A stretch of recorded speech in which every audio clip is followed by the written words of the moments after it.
everybody. Welcome to the June 17th Mount Vernon City School District regular board meeting. Please stand for the pledge. I pledge allegiance to the flag. Of the United States of America and to the republic for which it stands, one nation, under God, indivisible, with liberty and justice for all.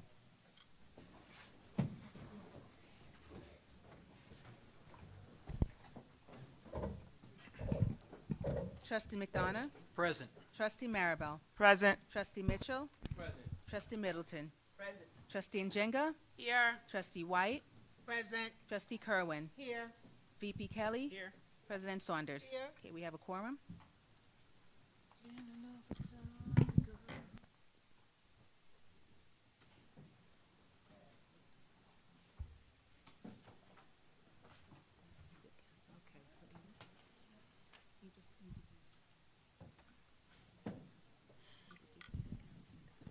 So tonight we're going to do the Edith Kaplan Awards. This Edith Kaplan Scholarship Awards presented by the PTA.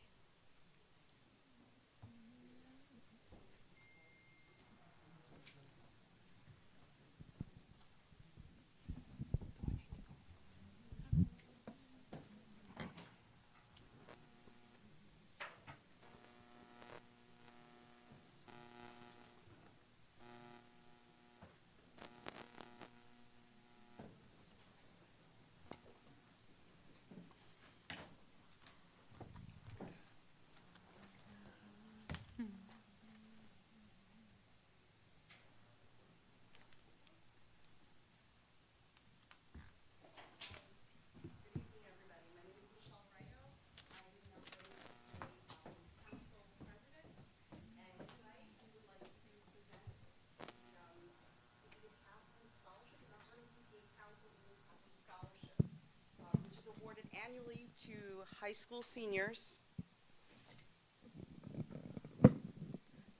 Tonight, we would like to present the Mount Vernon PTA Edith Kaplan Scholarship, which is awarded annually to high school seniors who demonstrate exceptional academic growth and a strong commitment to their community. This year, we had the most applicants that we've seen. Over 60 applicants applied for the scholarship. So it was a very competitive process with our committee to pick the recipients of this award.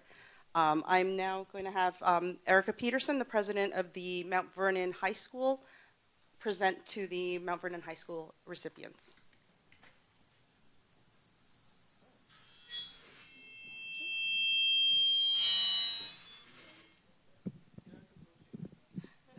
That's my shocking beauty. So first up, we have, good evening everyone, we have Mount Vernon High School. Last night we had our senior convocation award, so I saw lots of these students that I'm about to call get plenty of awards last night, and we had so many students last night who got convocation awards that we almost ran out of seats. So that's how great Mount Vernon High School did this year. First, we have up our salutatorian, Ms. Franielli Fabian Rojas. Is she here tonight? There you go. We have Mr. Shot Put King himself, DeAndre Shepard. We have Carol Daniela Fuentes Luna. We have Sarah Amer. And we have Thokozani Sambukunski.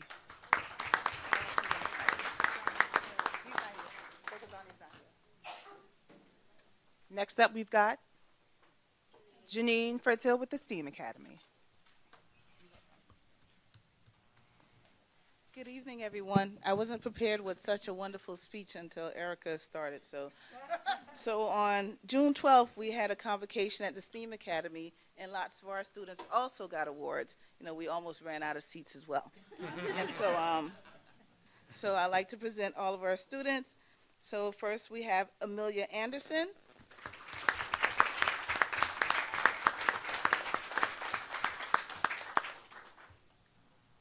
Ala Ferreira.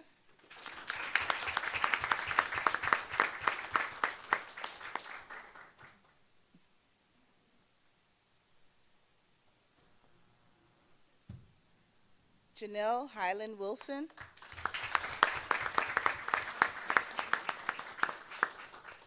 Isaac Amuzu.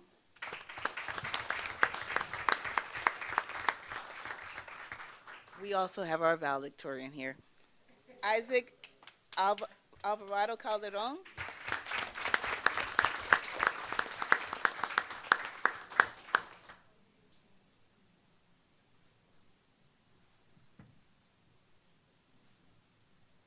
Ethan Williams Fertil.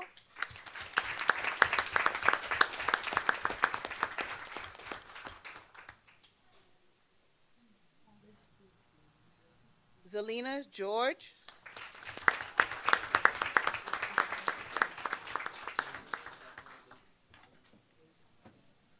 Tessan Telerong.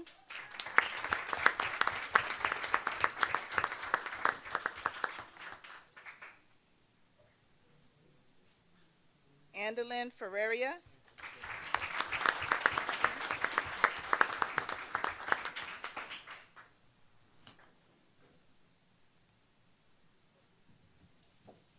This one's a little special. Spencer Richardson.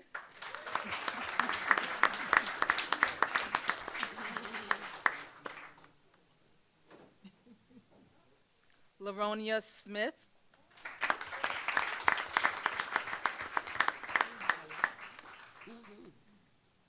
Kaylin Vitador. Right?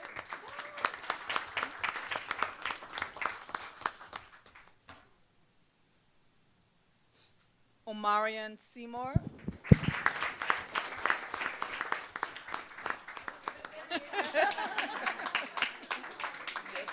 I know. Omarion is always bringing up the rear, let me tell you. Correct. Shantae Hart.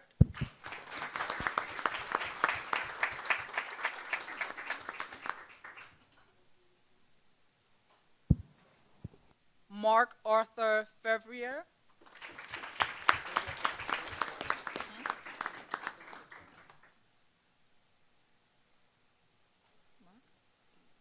Oh, okay.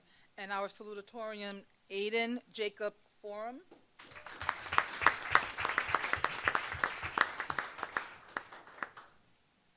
Flavia Lukac.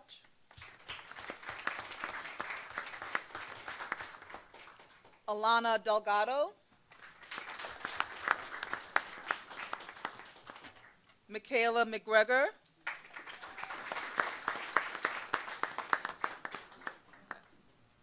And last but not least, Toby McDonald.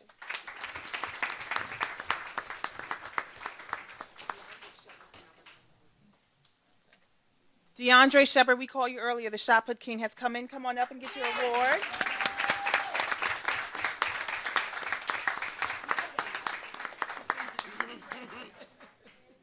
DeAndre. Did you want me to do Denzel?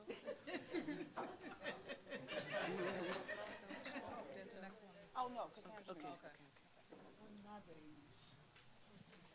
Okay, for the Denzel Washington School of the Arts, we have Amira Dawkins.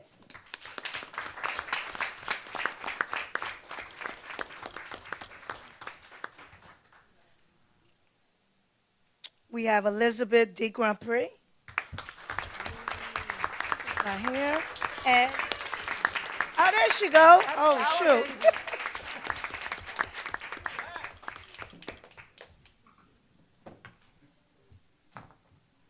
And Javon Vincent. Oh, yes, Mom. Come get that award.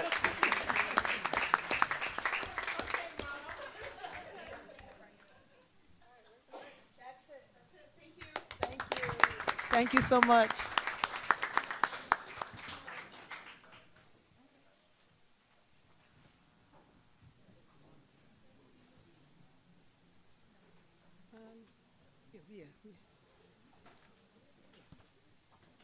Well, she's going to say something. Right now, we would like to have our student trustee, Elizabeth de Grandpré, say a farewell.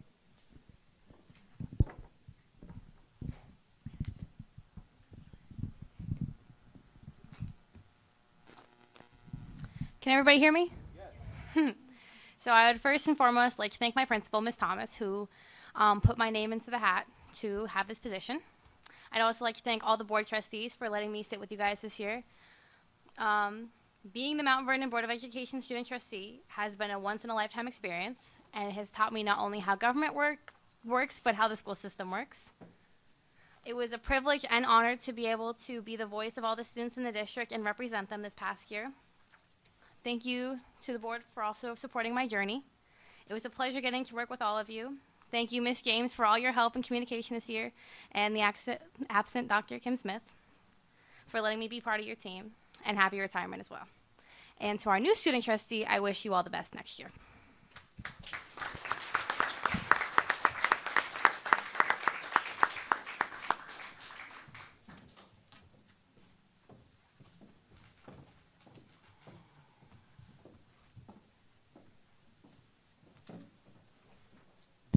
Excuse me, I'm gonna say something real quick. Can I interrupt for 1 second? Mr. Trustee DeGrandpré, thank you. All right, I'm really fast because, all right, she was very instrumental in a lot of different things, but she especially was passionate about the food service and what her fellow classmates were dealing with, what they're eating. She constructed her own survey that went out for her classmates. So thank you for actually showing us how a student trustee does a student trusteeing. Thank you. Good evening, and without further ado, for Ms. Elizabeth DeGrandpré, we have a significant certificate of recognition for you. So can you please come forward?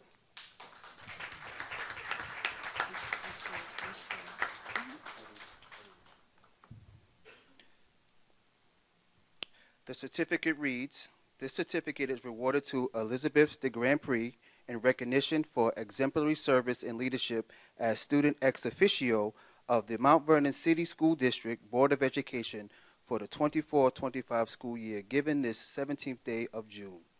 Congratulations.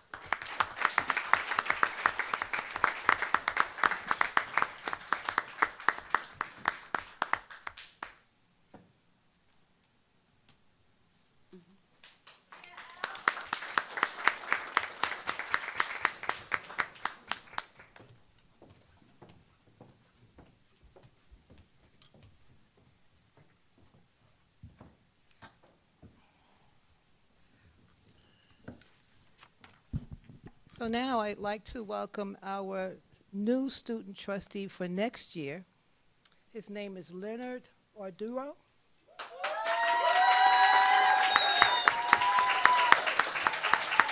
Leonard, you can come and stand at the podium if you want. Leonard is entering 12th grade in the fall. He's also a member of the MBK, and he'll be sworn in on the 25th of, on July 1st, 2025. If you don't mind, you have a long resume. If you want to tell a little bit about yourself, you're more than welcome to share with the rest of the community. Hello, that's the mic. Hello. Okay, can anyone hear me? We can hear you. I just hold it, don't I? Okay. Hello, everyone. My name is Leonard David Orduro. I am one member of STEAM Academy, and I'm the new student trustee of the district. It's nice to meet each and every one of you, and I hope I do my best. But You will.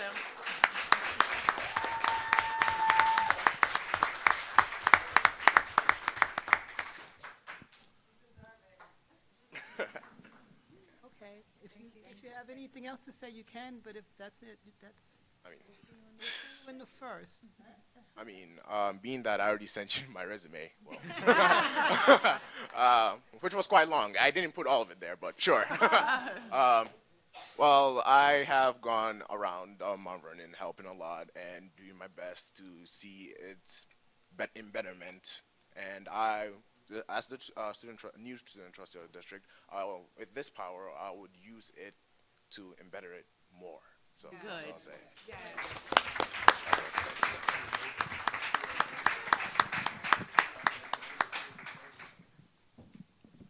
Thank you. Okay. All right. So should I- So we were going to go into executive session, but the legal counsel is not here, so we're going to go right in. Yeah, Tom's here. Oh, he's here? Tom, wave your hand. I didn't see. Oh, okay. So we're going to go into executive session for, what, 15 minutes? 15 minutes? We'll be right back. Okay, I got a motion. Can I have a motion, please, to enter into executive session for the purpose of discussing pending litigation, the financial history of a particular person or corporation, or matters leading to the appointment, employment, demotion, discipline, suspension, dismissal, or removal of a particular person or corporation, and to receive legal advice on a pending matter. Can I have a motion, please? Motion. Second. Okay. All in favor? Aye.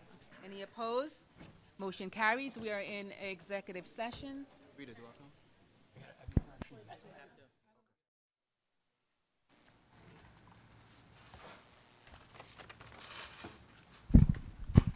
There is no legal requirement to recognize public comment at meetings of the Board of Education.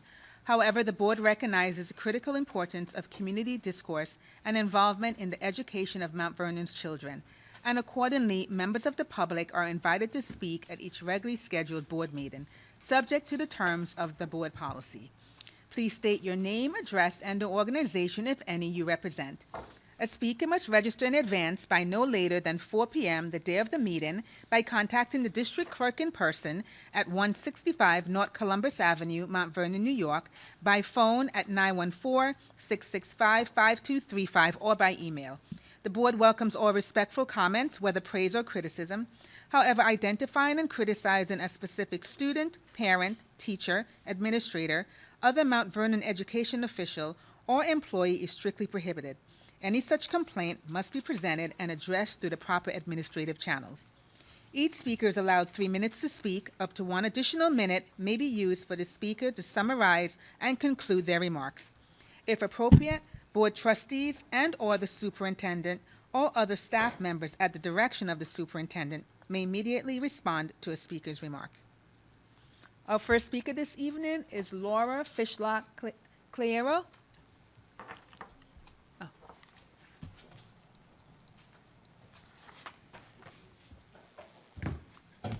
Good evening, Laura Fishlock-Claro, STEAM Academy English teacher. I taught 13 of those award recipients, just saying. Alrighty. Good evening to all attendees of this meeting. I come to speak to you this evening because of something that has been troubling me and my colleagues all school year. More into the mic. Sure. I come to speak to you this evening because of something that has been troubling me and my colleagues all school year: burnout. I have never seen so many of my colleagues who are tenured and excellent with the students working so hard to leave as I have this year. People who have been here over a decade, who previously had no notions whatsoever of leaving Mount Vernon, who called this district a home, are willingly applying for positions that will almost certainly mean a pay cut and will absolutely lead to instability as they go through the tenure process again. Why is this? They're burned out. We're reaching our breaking points. What has happened in this district is a retraction of trust. Teachers have been handed an inordinate amount of new initiatives to their workloads without any voice in the matter. In my English department at STEAM Academy alone, we have received 21 new initiatives this school year, along with being assigned elective courses without any input.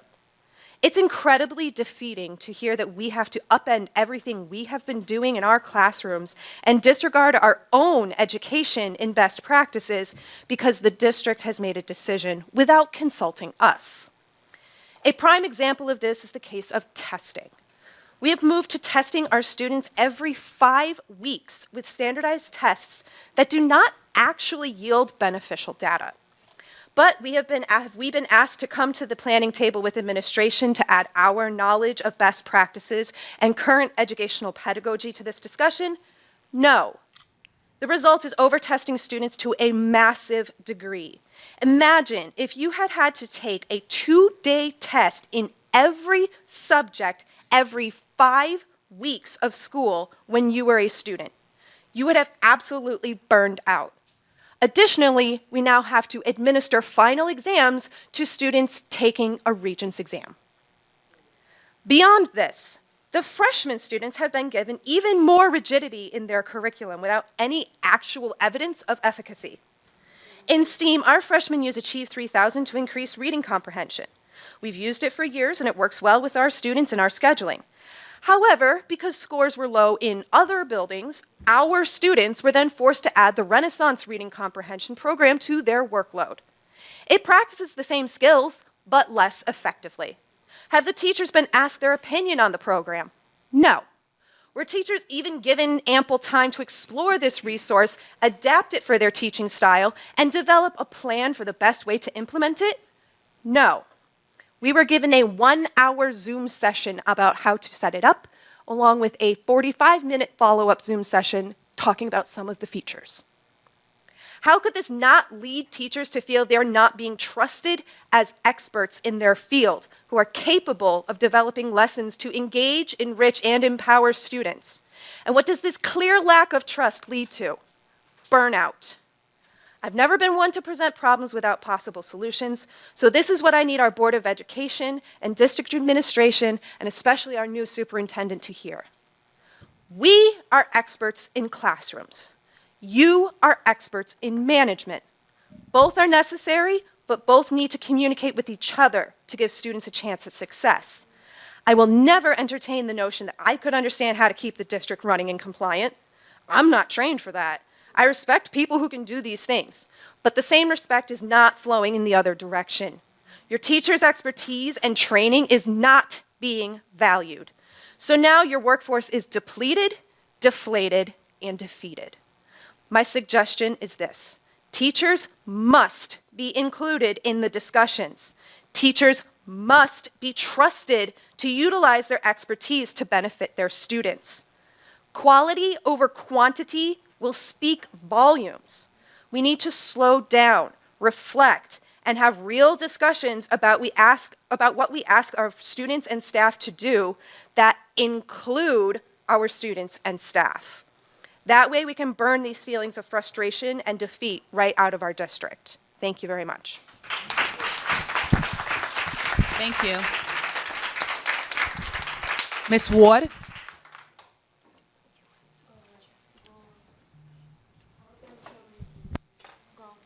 Go show them your face.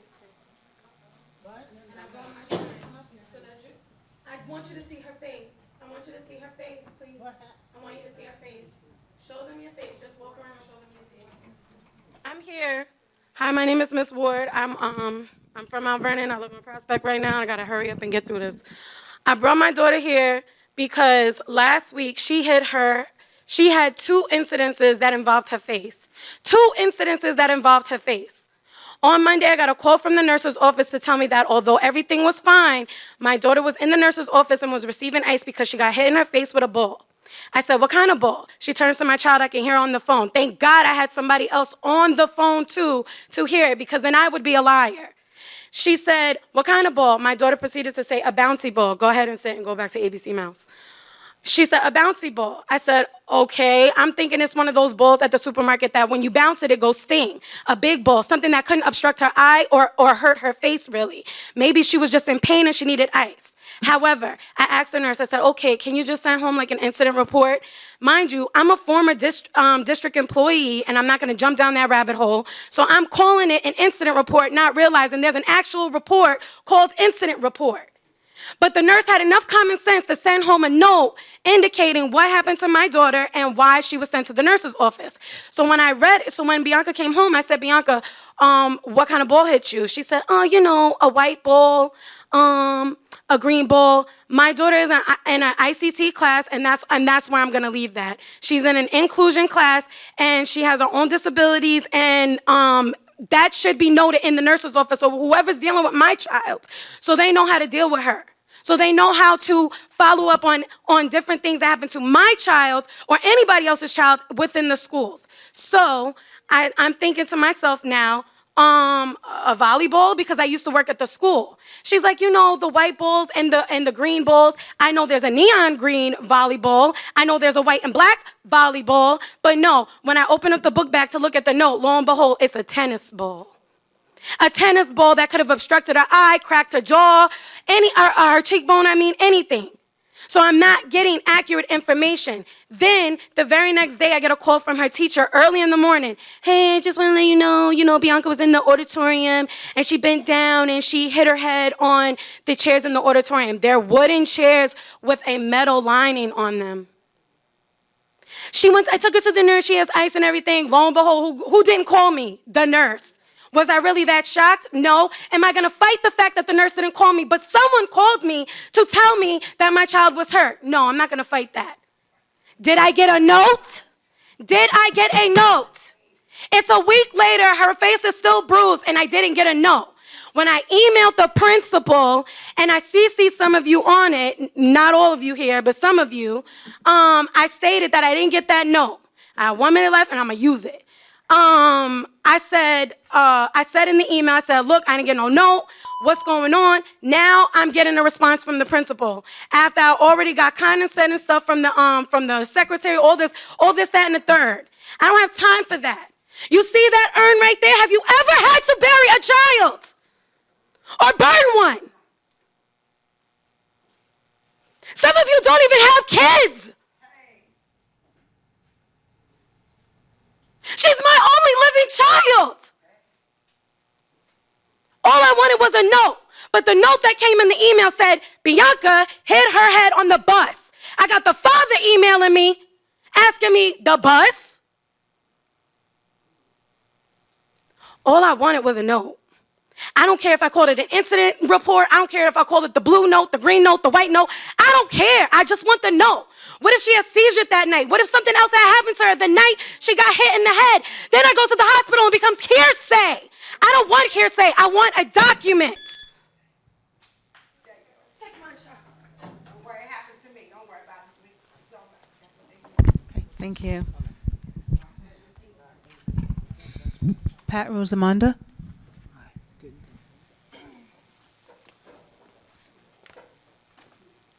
Good evening, Board Trustees. My name is Pat Rosamunda. I live at 215 Hillcrest Road, and I am the Civil Service Administrator for the City of Mount Vernon.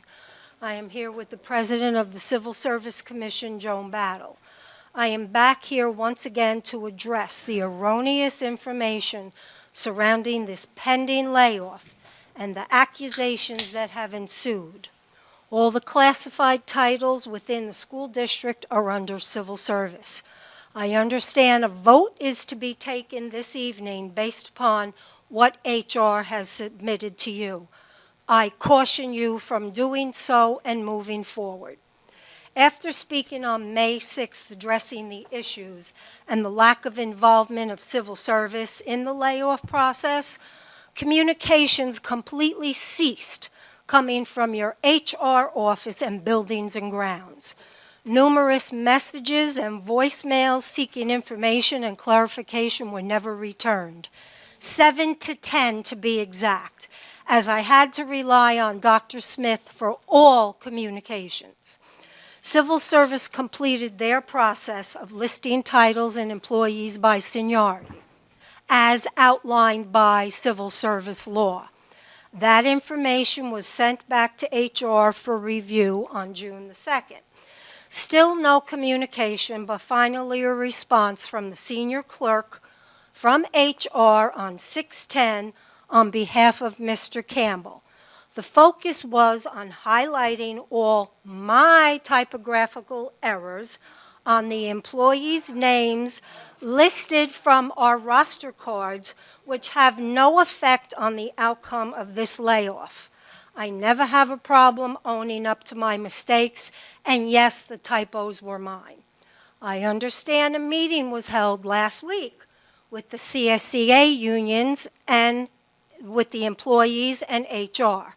A list was distributed to your employees. What was the nature of that meeting and what list was distributed? I was told it came from Buildings and Grounds. However, the employees were told it was distributed and put together by Civil Service. Why was Civil Service not provided any information as to the context of this meeting? Several employees showed up at my office the following morning, and they were and showed up and wanted to know why civil service distributed this list. I was unable to answer any of their questions because of the incorrect information relayed to the employee. I referred the employees back to Mr. Campbell and Dr. Smith for clarification, and I will continue to do so. We are being pressured to complete this process, right or wrong. The HR office has continued to work in a silo, and this has brought us to the point of no resolve. The audacity to call me a liar and state that I am not willing to work together and move forward. You ignore me for 4 weeks and accuse me of not collaborating. That is the farthest thing from the truth. I can and I will speak publicly as I am doing here this evening because I have nothing to hide. A statement was made, civil service does not have to be involved in our business. Oh, but to the contrary, the Board of Education is the business of civil service. The law states the City of Mount Vernon Civil Service Commission has the full force and effect of the law. Should any of these reassignments that are incorrect be made, we have the authority to accept them from your payroll. And that's the very last option that we ever want to take, because this impacts the employee negatively. I am in constant contact with New York State, and what they find most disturbing about this process is the lack of concern for employees. Your employees keep your schools operating, open, and clean as to allow your students the opportunity to receive a good education. This is not a finger-pointing game to play with their livelihood. They count on salaries for themselves and their families. A question was asked by one of your HR rep. Why do the employees call civil service so often? Because they don't trust what is coming from HR. Recently, an employee of Buildings and Grounds Try to came wrap to it up, the Ms. office Rosamundi, for please. the explanation of a change on a job spec. He was told by the Buildings and Grounds Administrator that civil service changed the spec. Let me tell you, well, to correct what that employee was told, the Civil Service Office cannot change any spec unless it comes from the hiring authority. Ms. Rosamundi, please wrap it up. Okay. We have 13 speakers. I did provide the employee with a copy of the email that came from the administrator. He asked why the administrator couldn't be honest. That is something I am able to answer. The June 30th deadline is approaching quickly, and the premature vote will accomplish nothing. This information needs to be reviewed for accuracy. I did speak with Dr. Smith this morning, and we will be meeting tomorrow morning at 9 o'clock. Why did this have to come down to the wire? Remember, civil service is not an option. This is the law that governs your classified positions, and we are not going away. So if you would like to do this properly, you know where to find me. If you have any questions, please feel free to contact me. Thank you. Thank you. Thank you. Chandra Booker. Chandra Booker. Raquel Holmes.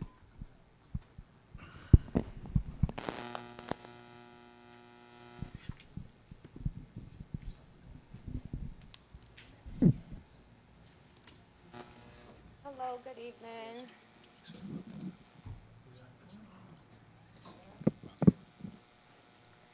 I'm speaking on behalf of my son. He has an IEP. Can you speak into the mic, Ms. Booker? In the beginning of the school year, I was told that Graham had the best program for him with his needs. He was transferred to an inclusion class with students with different needs than him. My son only has behavioral issues. He does not have learning disabilities. But the district never placed him in a general setting, and I got frustrated with that. No one never placed him in a general setting. I got frustrated with that. No one cared enough to even see if he was capable of learning. I shouldn't have to bring up ideas to the people that has degrees in this area of expertise. In a CSC meeting, it was agreed that he'll be placed in a general setting. Unbeknownst to me, they put him in an advanced first grade class. I found this out at the next meeting when the teacher was present, and she stated that it was an advanced class. Why is it okay to place a child in an advanced class that never was in a general setting before? He has never really been learning, so I just thought that wasn't nice. They ended up saying that they was going to place him back in the same environment because I guess he wasn't learning fast enough, which they only gave him a 2-week period, and which his behavior ended up getting more severe. So what ended up happening was the copycat behavior. They ended up saying that they wanted to put him on homebound on May 30th.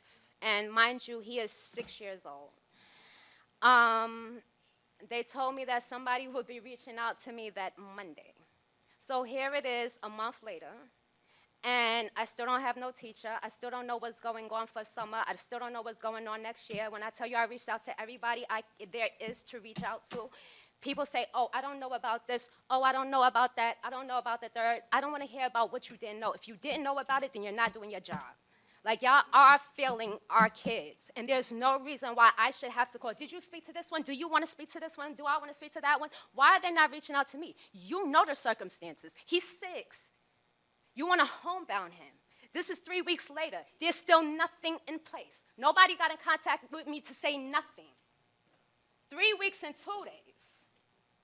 School is almost over. Why would you even make that decision a month before the school year is over? When we been said placed him out of district. Y'all only tried that a week before he said, oh, let's homebound him. Mind you, he's 6 years old. So what y'all doing is you don't want to deal with it, and being that he's not in the district no more, in school no more, y'all don't care about him. Nobody's thinking about him. There's no reason why I have to constantly keep calling the board. I work. I'm a full-time employee, and then I'm a full-time parent.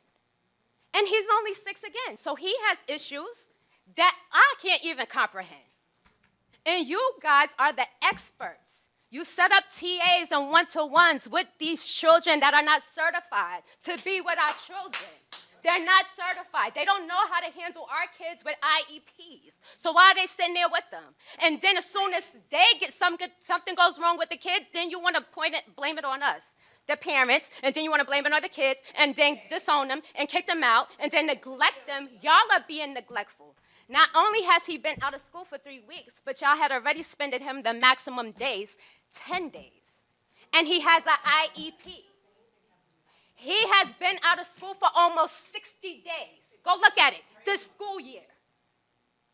So this is a problem. I also have a student advocate. Her name is Lois Solomon, and she wanted me to let you guys know that. Because there's nobody else I can speak to, nobody's giving me answers, and I spoke to from the biggest fish to the smallest fish, and still got nowhere. I don't have time. I don't have time. And it's a shame that I can't even represent my own kid. I have to get somebody else to represent him for me. That's a shame. I can't even advocate for my own kid. So that's where I'm at with it. Thank you. Linda Castro.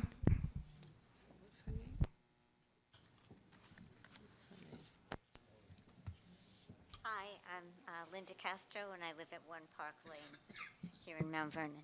Okay, that's okay. I was on vacation with my family when the board met on June 3rd, but I did watch the video of the meeting, and I was deeply moved by the young woman who spoke up about her suspension for advocacy. Her extreme intelligence is obvious. Her courage is commendable. She's a role model for every one of us adults. Sadly, her experience reinforces a painful truth that students' concerns are often overlooked or minimized, and also that advocacy often comes with a very heavy cost. When those in positions of authority ignore or minimize negative behavior, The result is lasting damage to our children. We owe our students much better than they've gotten. We owe them protection, respect, and a learning environment where they are seen and heard and safe. I respectfully ask the board, has the board at this point taken any steps to implement in-person training for the staff? Thank you.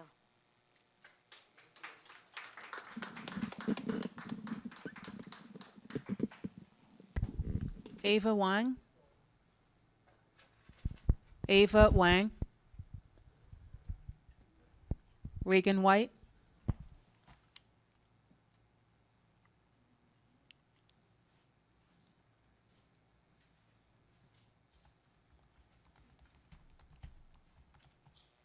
Trustees, good evening. Hello. Okay, now I get myself. Yeah, I just have some concerns. I'm one of the painters for the district. Been in here 36, going on 37 years. And my concern basically is, one day I come into work and a consultant tells me that we're doing ceilings. Well, I had to explain to him that that was never in our job description. So he says to me it is. So I try to figure out what was going on. So I get the information, I go back and I make some phone calls to civil service, and they said it was changed. So I try to figure out why. Again, so they said we didn't do that. It didn't come from civil service. It came from HR. So again, I'm trying to figure out what we had to find, because I said we had always did ceilings on overtime, because again, it was never in our job description. So when I come back, I'm trying to figure out why we ain't heard nothing yet, and this has been going on for a minute. The ceiling thing, like I said, because again, it was never in our job description. Basically, I'm just trying to figure out why it was never brought to the table with civil service, with us to sit down and negotiate that. So again, nobody has yet to sit down with me and said, listen, this is what your new job description is, nothing, to today. So I found to be that was a big problem for me. And again, it was never negotiated. I don't know how they could do that to us. So I'm making it real short and brief, but I thought hopefully this would be able to resolve this in some kind of way, without just walking right into us and telling us this is our new job description, and nobody never came to me. And I'm supposed to be lead painter at this point. So hopefully, I'm hoping that we can rectify this at some point. And so that's pretty much where we are with that. Thank you. Thank you. Elaine Singletary.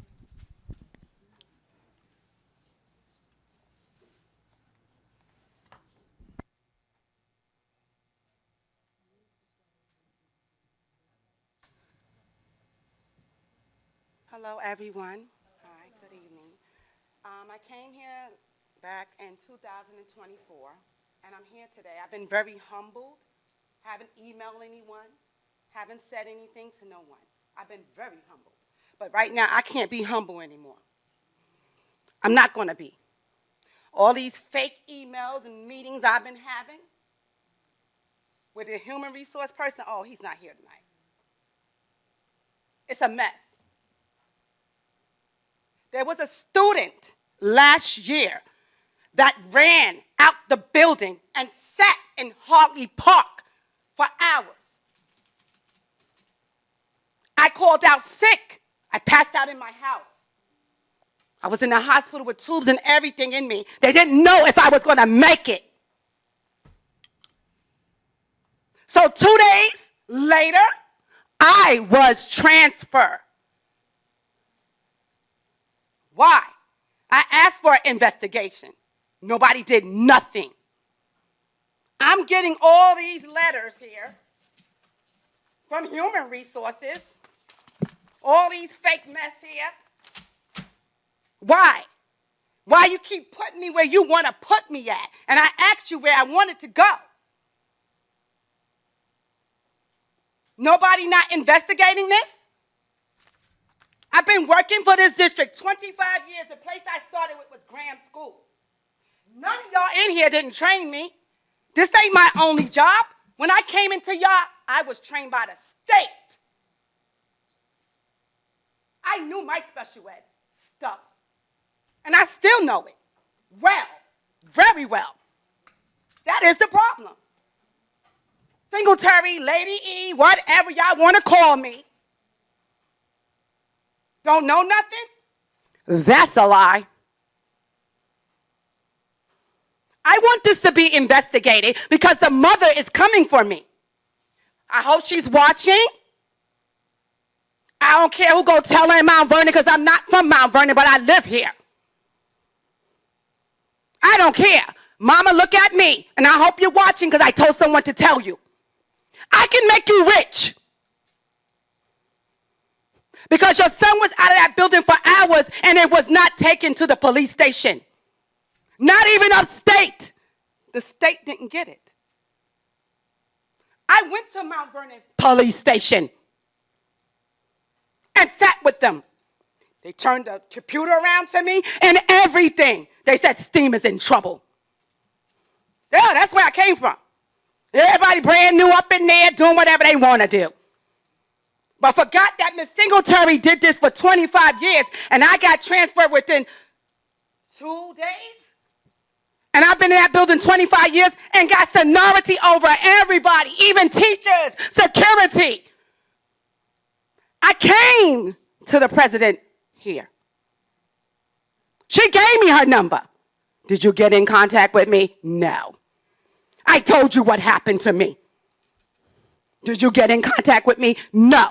Miss Smith decides, I'm sorry, you don't supposed to say names, but she decides to email me from 2024, 2 months ago. I thought this was settled already. It was never settled. So they sent me to Pennington School. Oh, boy. Oh, boy. The way I was treated the first day I walked in there was horrible. There was a student in the lunchroom. Lord forgive me. And she was doing something in that lunchroom in front of everybody. Security, anybody, teachers. I go and get her because she's my one-to-one. I grabbed her hand. What you think got on me? Blood. From a young girl doing what she did in that lunchroom. I'm telling it all. Yeah, I'm a whistleblower. I'm this, I'm that, all over this district. I don't care. They made me walk around all day with the blood on me. Nobody from that building would look at me and send me home. But they called me to the office to ask me what happened. I'm tired now. I want everybody to keep coming for me. I got something for you. Singletary, can you wrap it up, please? Oh, I will. Next thing is, my check was being held. The next thing is, no one should be emailing me to tell me who to talk to because they're a lawyer. Let me tell you something now. I got plenty, sweetie. It's coming. I didn't call nobody's house. They called my house to check on me because I worked with them for months. It's not because they made that incident happen. They can call and check on me and tell the truth. I wasn't on no phone. That came out to be the truth. Me and a young lady was just talking. I got knocked down by a child. Now my spine is messed up. So what you gonna say about that? Why don't you investigate that and stop sending me to different schools getting hurt and getting told off? Now I gotta know that I'm going to Denzel Washington. Thank you, Mrs. Singletary. Fix this. Because I'm not going there. I'm going back to STEAM because something happened there with that child. Can we cut her mic off? You can cut it off all you want. I don't care. Y'all need to know what y'all doing. And you're not right, and this community need to know what you do out here. It ain't right, and I never don't say nothing to nobody. I'm quiet. Very humble woman when I'm working. But I know my job. And I'm taking it to Human Silver Services. I ain't took it already. They're already investigating it. Thank you, Mrs. Singletary. So before I leave here today, I'm going to let y'all know what's going on. Give me my job back. Leave me alone. And explain to that mother what happened in that building. That's a serious situation. situation. Okay. And none of y'all contact me at all. Knowing me for 25 years. People walking around here dressed up in their suits and their dresses and stuff. That don't make no sense. Thank you. And not helping us. Not even helping us. And then there was a supervisor at Joe, Princeton Joe, that never knew Joe, that I was working there. Joe, Joe. Was your sister? She never knew I worked in there. She thought I was there visiting her. Can you have her? She thought I was visiting her. Can you help her? All over my clothes. Can we help her to her seat, maybe? Shaming yourself, I gotta do nothing. Okay. Who's our next speaker? I'm good. I'm tired now. Okay. Thank you. I've been humble. I'm coming to say what I want to say. Anytime I want to speak to anybody, do what I want to do. We appreciate your comments, Ms. Singletary. Thank you. There ain't nobody up in here. Okay. Don't say nobody scares me in this district. Nobody. Thank Come you. for me. Who's our next Our speaker? next speaker, Thomas Keller. Who? Tom Keller. Tom Keller. Tom Keller. She ain't never liked me because I was too cute. That's why she ain't never get married. Because her husband looked at me, her fiance, and his mouth hit the floor. He couldn't pick his face up off the floor. Because he saw something beautiful. I'm not hiding nothing no more. Know how y'all treat me. I'm fly up in here. Every day come dressed the way I'm supposed to, professional. And mind my business. But it can come out. I think we can pause it. Okay. All right. Okay. Tom Keller is up right now. Thomas Keller, 12 Pasadena Place, 10552.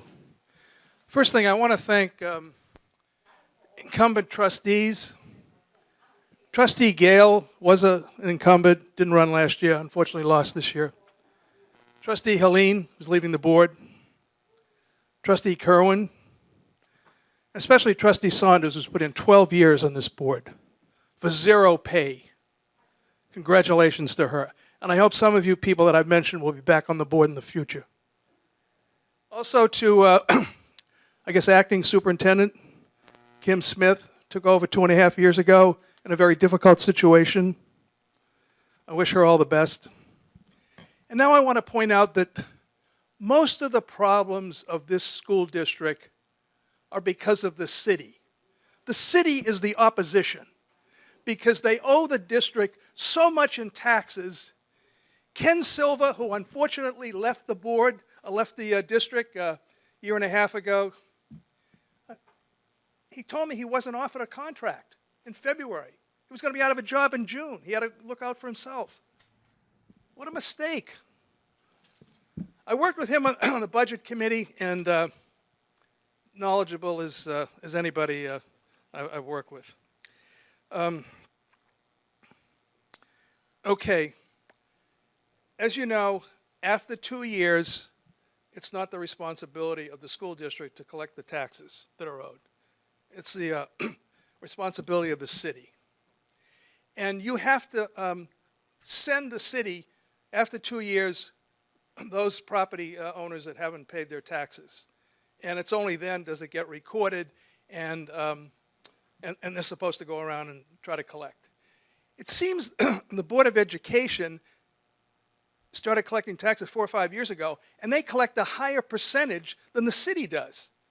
I think the board is something like 96, 97%, and the city is under 95. I don't know why that is, especially because school taxes are more than city taxes. But in any event, they're the opposition. Ken Silver told me that if the city owed up and made us whole after 2 years, we wouldn't have any financial problems. But congratulations to the board, those incumbents. For 9 of the last 11 years, there was no increase in the tax levy. There was an increase in taxes. You know why? Because assessments have been going down in this city most of the last 15 or 20 years. And when assessments go down and the tax levy is the same, our taxes go up. Okay. The other thing is pilots. Keep bugging the city on pilots.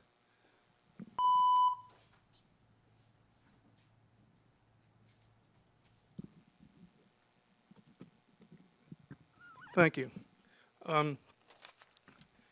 Pilots have been distorted. They were supposed to be for commercial development, like the Target Center down on Sanford Boulevard. You give a developer a break for 10 years. let's say an example, it's $1,000, full assessment's $1,000. So the first year you do 100, second year 200, till you get the full assessment after 10 years. These pilots, I don't know why people in this state don't change things. 30 years at a fraction of what they're paying. And who's paying? Every one of us taxpayers, homeowners, commercial property owners. We're the ones that are paying. You got to stop this city. Keep on opposing pilots any ways, any means possible. Lawsuits, whatever. Now I understand the measly amount of money that the city's paying us, $650 a quarter or $650 a month. They're behind in that. What am I out of time here? Just one more thing on the reorganization. It's unfortunate that the incumbents that ran lost because of the city. When you have a 3.3% tax levy and you have this reorganization of 3 schools being closed, it upsets the community. And the people that won because of that. Mr. Keller, please hurry. Thank You got to redraw the lines whenever there's a change in populations. Ken Silver said the school that should be closed first is Williams. It costs the most to operate. It's got no recreational facilities and no parking. And then we go from there. This could have been done in a smooth way over the last few years, and it wasn't. And then all of a sudden, it hits this year, and incumbents lose because of that. Thank you so much. We appreciate you. Sure. Okay. Cynthia Crenshaw, thank you. Thank you, Mr. Keller. Cynthia Crenshaw.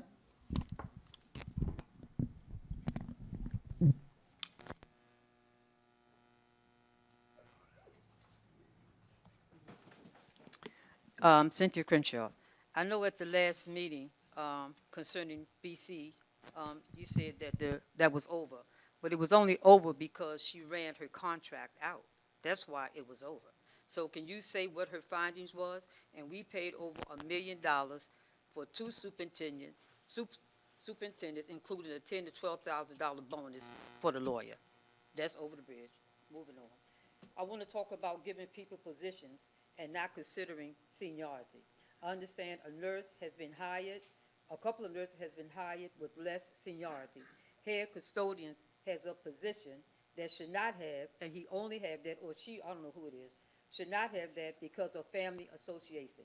Counselors has been unfairly treated, releasing people to move friends up. Where is the union?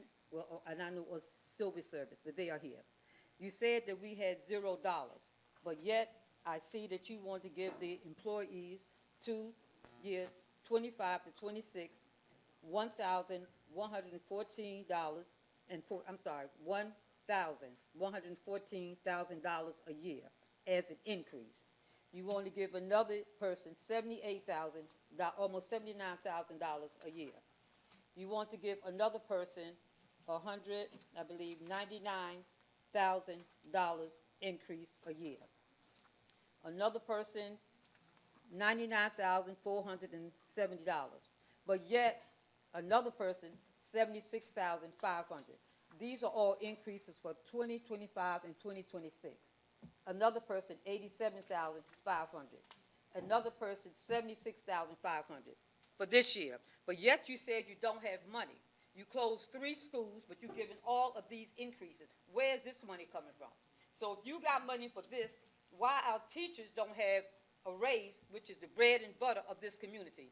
All these certificates that these kids are getting is from our teachers who cannot get a $15 raise, but yet you're giving $80,000 on up increase to your friends. It's not fair. You closed 3 schools, no money. Where are you getting this money from? It's not fair what you're doing. I heard 2 of these young ladies talking about how they are being misfairly treated. You have to stop. And what I'm getting ready to say now, it might go over your heads, but he sits high and looks low. And it's going to come to bite you. Trust me, what you're doing is not fair. How can you give all these raises and our teachers can't get a $15 raise? How are you closing 3 schools, but you coming up with this money? Something is wrong with this picture. And I just want to read this from the family of Robert W. Parker and family. My name is Robert W. Parker, and I am the proud grandson of Miss Cecil H. Parker, one of Mount Vernon's most beloved and trailblazing educators. I am writing to express my full support and deep gratitude for the opportunity to have her portrait displayed at the Mount Vernon Public Library located at 28 South First Avenue. Cecil H. Parker made history as the first African-American school teacher in Westchester County, New York.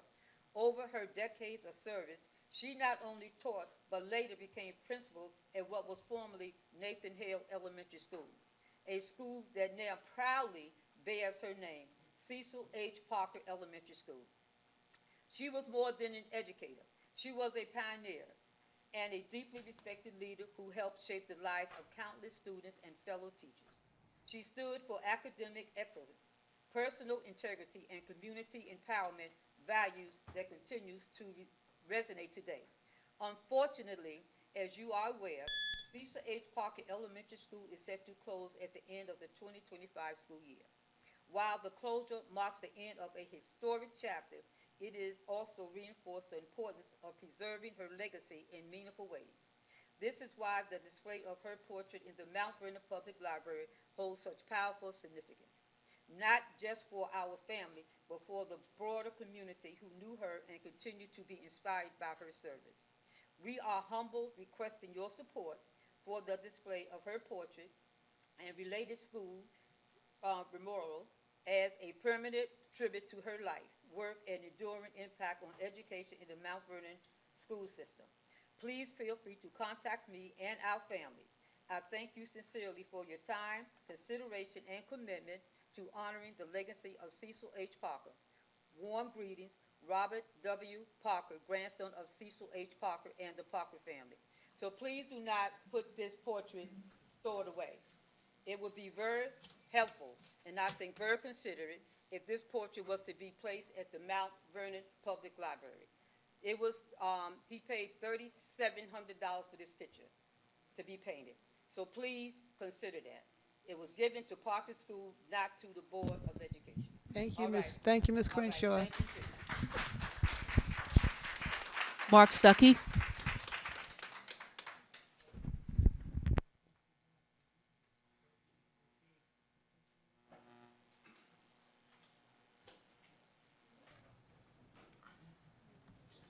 Good evening. No weapon formed against me shall prosper. No weapon formed against Mark Stuckey shall prosper. I stand here because I am the whistleblower. The last time I stand here, I mentioned about an incident that was taking place, how an individual who works for this district will punch in at 6 o'clock in the morning, go do a paper route, come back 2 to 3 hours later, and it was okay. I mentioned that those who was involved should be terminated. My question tonight is what's being taken regarding this incident? Who's looking into it? We have had parents who stood over here, complained tonight about things that took place and how it's been slid up underneath the carpet. It's got to stop. The election that took place was for a change. That's what that election was all about. Keller wound up making a statement tonight, and I must agree with him, and I don't agree with the man about anything. His statement was, you didn't have to close down all three. You could have done one at a time. And he mentioned which one. See, the taxpayers, you, the taxpayers, have listened to an individual on the north side of town for a long time who's been misleading you on how to vote. And now it caught up to you, the taxpayers, and it's going to hurt. The question winds up being is, am I going to pay my taxes or am I going to get my medication? Am I going to pay the heat bill or am I going to pay my taxes? You've been led, for years, 10 years or so. You had individuals from the north side of town, including Mr. Keller, who was on the budget committee. If something was going wrong, they should have came back and say, look, we have a problem within the district. And this is what's taking place. But nobody ever did that. They rode that rhythm and got to what they want. This election, like I said, was for a change. Now, whoever have their hand stuck in that cookie jar and who's upset because of the change, I'm sorry. But it wasn't up to you for the change. God got his own ways of doing things. And he made that change. Just the same way, he's going to make the change on that person who stole time. That's illegal. And everyone who wind up being around it, who support it, it was illegal. Not only that, but we need a person who's going to wind up overseeing our finances. Now, the question winds up being, we want somebody who can count, who can look at that budget and say, hey, okay, let's do this, let's do that, and blah, blah, blah, blah, blah. We don't need a person who can't zip up his pants right. Okay? So whoever you put in that office needs to come to the table knowing his numbers and have his pants zipped up.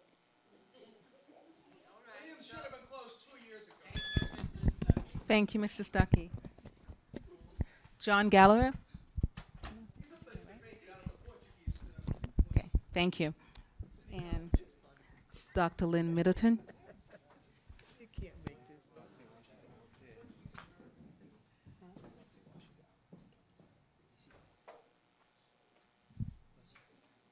Oh my gosh. It's sad to see what I saw tonight and continue to see for the almost 3 years that I've been here. And I want to say Mount Vernon, I had to get my glasses.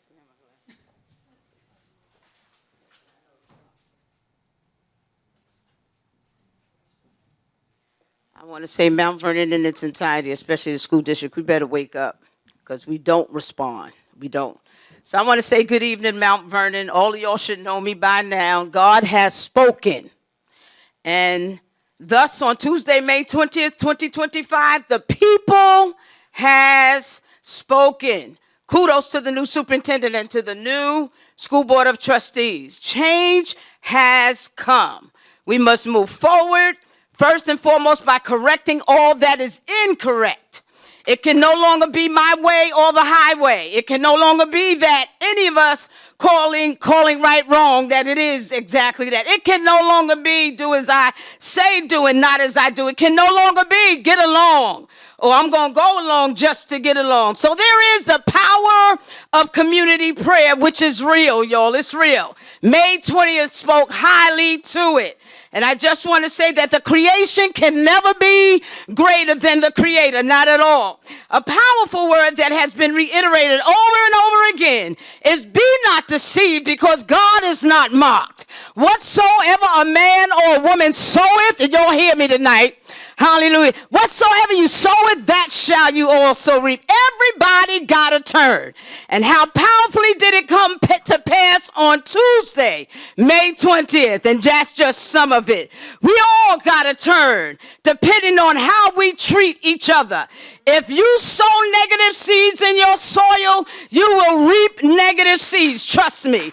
Just keep on living, because it's going to come to pass. Your rejection is my direction. Don't need to lose the battle to those who have already lost the battle. I'm not, and to those of you who can identify, you're not defined by what people think about you or me. We are not boxed in by people's narratives. So I want you all to catch it, if you will. You got to be doing something good. It's not always easy to be you. And know that some people leaving you is nothing but a favor. Dare to be different in the face of criticism. People don't know how to take you because they have never seen a good old you before. God's got your back. And you got to know that he really does have your back. Another powerful word is fret not thyself because of evildoers. Neither be thou envious against the workers of evil, for they shall soon hear what I'm saying to you tonight. Be cut down like the grass withers, even as the green herb. Treat people like you want to be treated. Yes, like you want to be treated. We kill each other. Yes, we do. We kill each other while others watch on this side, watch this side. Hear what I'm saying without really saying it, y'all. We kill each other. They don't.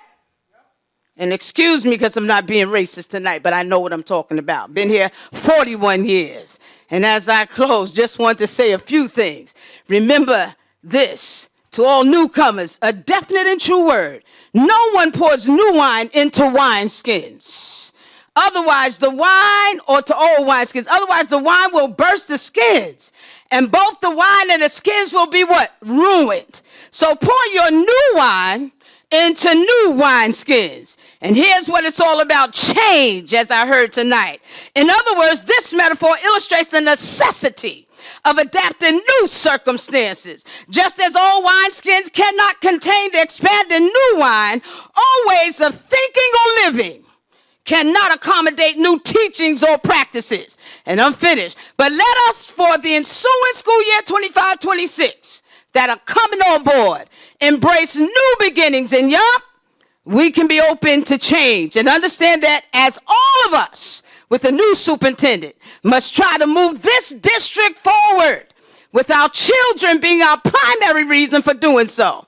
Knowing that growth often requires a departure from old patterns or traditions. I'm finished, Miss, that no longer serve their purpose. Nelson Mandela so powerfully said in just a few words, I know you want to call my name, education is the most powerful weapon, and I'm finished, which you can use to change the world. As we move into this new school year, let us embark on the journey together, remembering that our leadership, and that's a powerful word, and vision can inspire not only the students, but the entire community. Yes, I'm Dr. Middleton. Yes, I am. Amen, Miss. Amen. Thank you. That ends public comments. We're going to move on to superintendent's report. Good evening, everyone. I'll be reading a statement from our acting superintendent of schools, Dr. K. Veronica Smith, who had an emergency tonight and cannot be here, followed by a brief presentation. Good evening, everyone. As it is my last regular board meeting as acting superintendent, I would like to take this opportunity to say that serving as your superintendent for the past 2.5 years has been the most rewarding experience and the greatest honor of my life. Thank you. We have done so much for our scholars in that time, and I'd like to highlight just a few of the accomplishments that we have had. Just last year, the district was able to achieve the highest graduation rate in decades, including COVID, which loosened graduation requirements. With our fantastic teachers, staff, programs, and supports, student achievement rose significantly. Mount Vernon STEAM Academy was ranked as the top 6% public school in New York State coming into this school year, a major recognition of all the great work that is done at the school to prepare students for college and careers.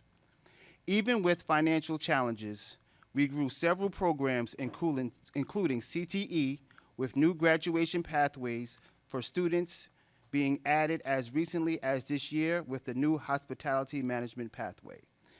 We also grew our partnerships with the city, colleges, trade schools, and businesses to help increase opportunities at all schools.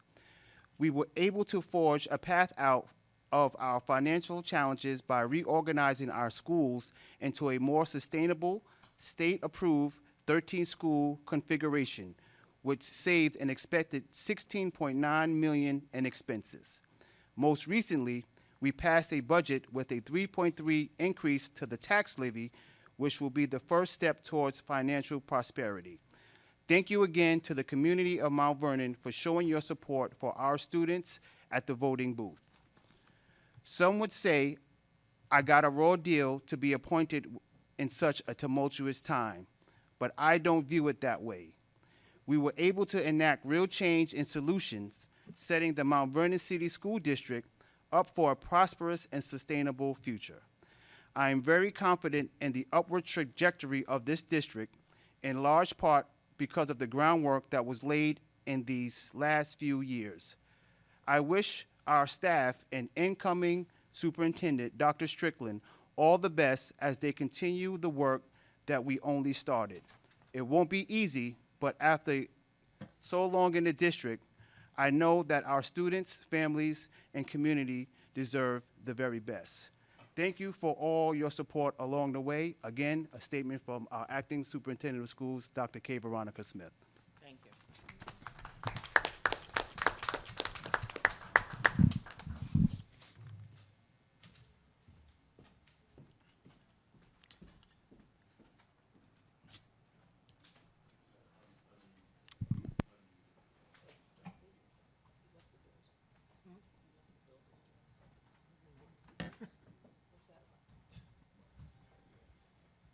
Stay here with me.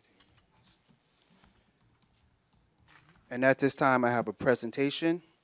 We would like to acknowledge the following trustees for their service and commitment to the Mount Vernon City School District as they depart the board.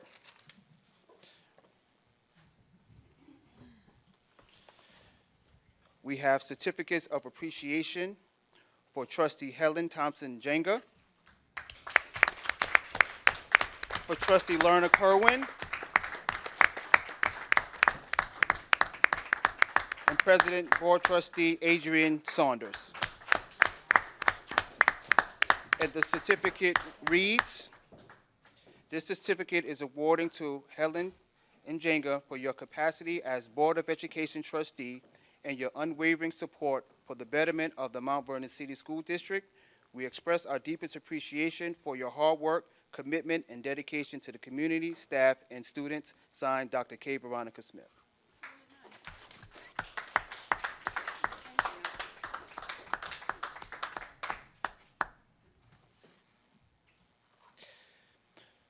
Thank you, Lorna Kerwin, for your capacity as Board of Education trustee and your unwavering support for the betterment of the Mount Vernon City School District. We express our deepest appreciation for your hard work, commitment, and dedication to the community, staff, and students. Signed, Dr. K. Veronica Smith.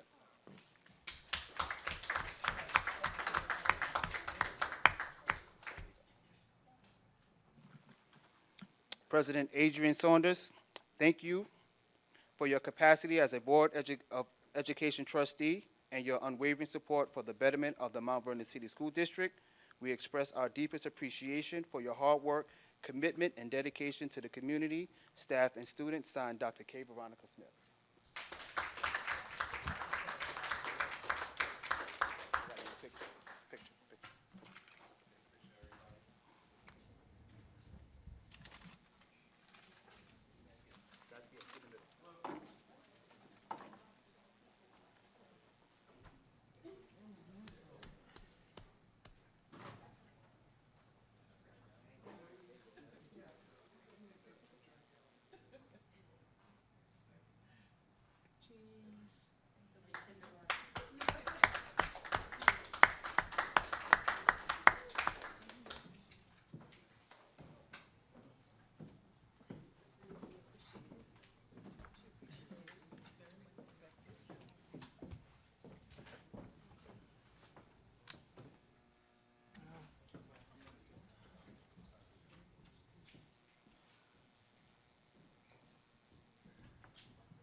Okay.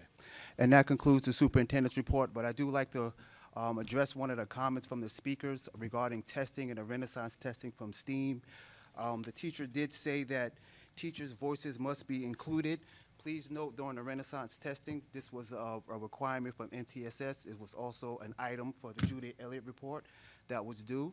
So this had to be done, but teachers' voices were included, as well as students and administrators. So teachers, administrators, and students vetted that program back in the fall. They looked at it.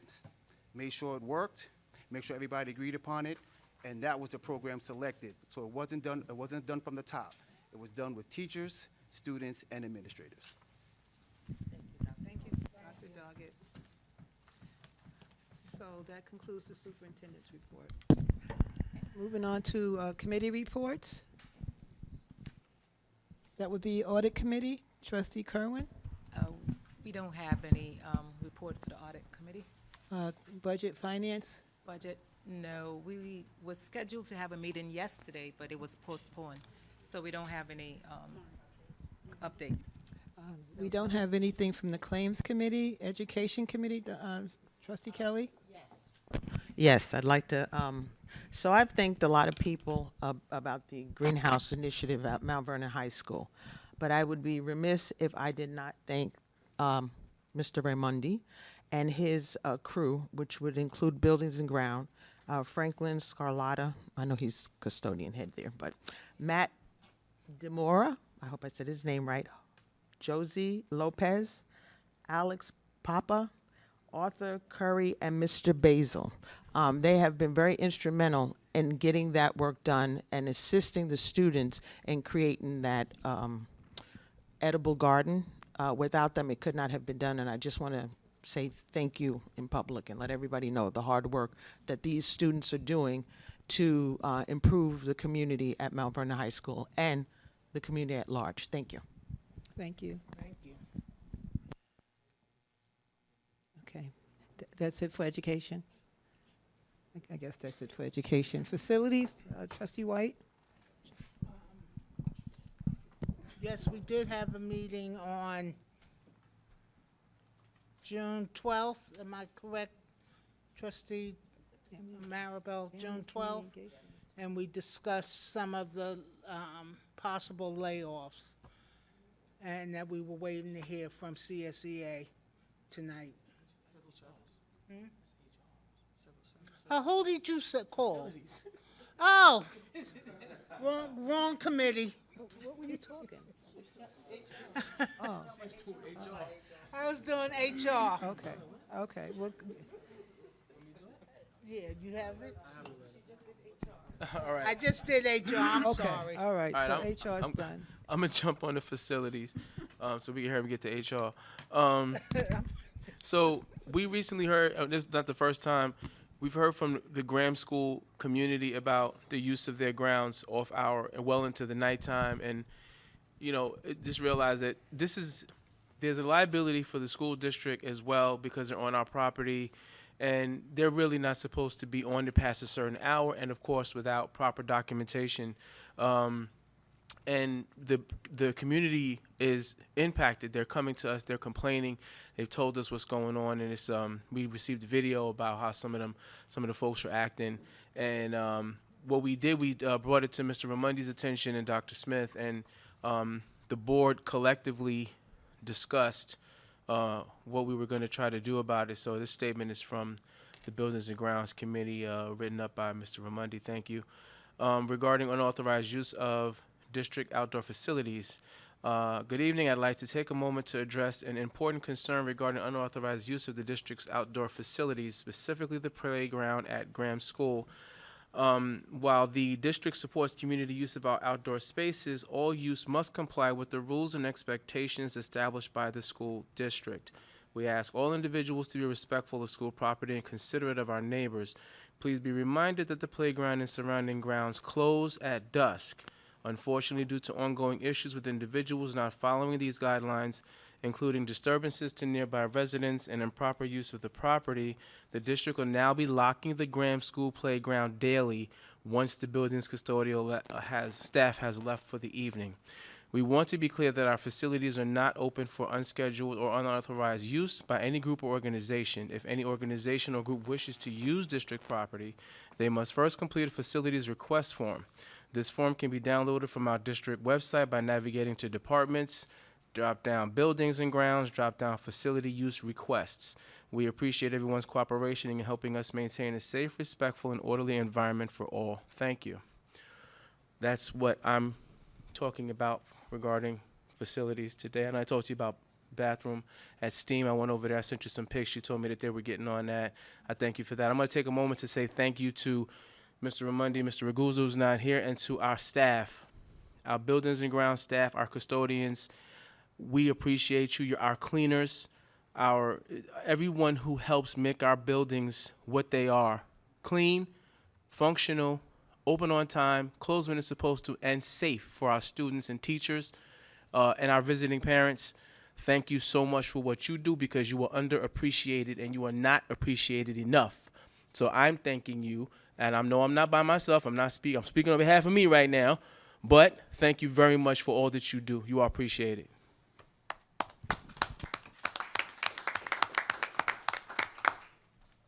And we also,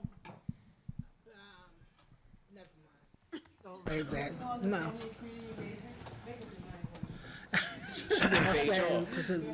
Yeah, family and community. Is this on? Yeah, family and community engagement met on Monday to review two things: the diagnostic tool for school and district effectiveness survey, and the parent-student school-parent-student contractor. It's a compact, but it's essentially a contract per Title I that just sort of outlines expectations, binds us together as a learning community.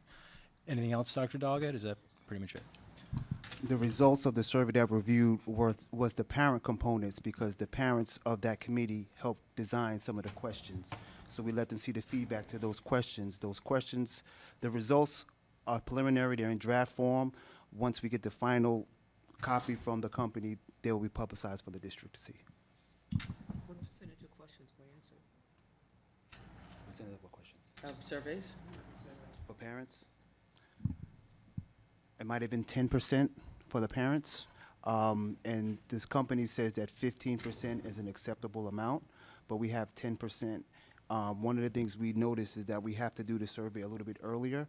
The window should open probably the end of January, so we can have it during Parent Involvement Day like we normally have had before. But as we started a little late, it ran into testing, so we want to definitely hit way past 15% so we can get that information to make decisions moving forward. Thank you. So that's it for family and community engagement? That's it. So, food service and wellness?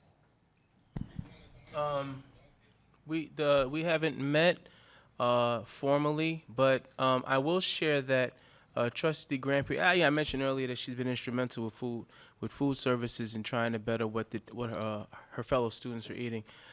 What she did share with me was a petition, and I'm sorry, I'm going to ask Trustee Grandpré, can you just let us know what this petition was, and just tell us about it? So this petition was started at Denzel Washington, and this was pushed to keep our current lunch staff that we have and not have Aramark take over, or the food service company that we have right now take over. Let me not use names. And it's things that students have seen, I've seen when I've gotten lunch sometimes, things that I've talked to from the current lunch staff there, from the food head there, and I created the petition and then I gave it to the food head, and as kids came through, they signed it and they talked about it with the lunch monitors as well. Thank you. So I just want to share that I got 3 pages of it. There's over 130 names signed to this, and we're talking grades from 7th all the way to, I believe, 12th. This is the impact, 6th to 12th. This is the impact of our food service workers who have been here that are, and it's gonna get mentioned something about civil service and HR committee meeting, but these are the food service workers who have been in this district, have been working and feeding our babies for the better part of a quarter of a century. And this is the reason why you hear fighting about we have to, this is not right, this is good, do it right. This is the reason. The babies are speaking. If we're not listening to the babies, then we're not paying attention to anybody. Don't listen to me. Listen to the babies. They're clearly saying right here, please don't get rid of my food service worker, because they want these people in their midst every day, feeding them because they care. It's not easy. Transition change is never nobody's friend, but this is listening to the babies. Thank you, Trustee Grandpré, for putting this together, and let's listen to the babies. Sure, please. So I was at lunch one day and I actually saw some of the teachers working the food line and not our current food service working. Not the Mount Vernon Food Service, but the food provider that we have.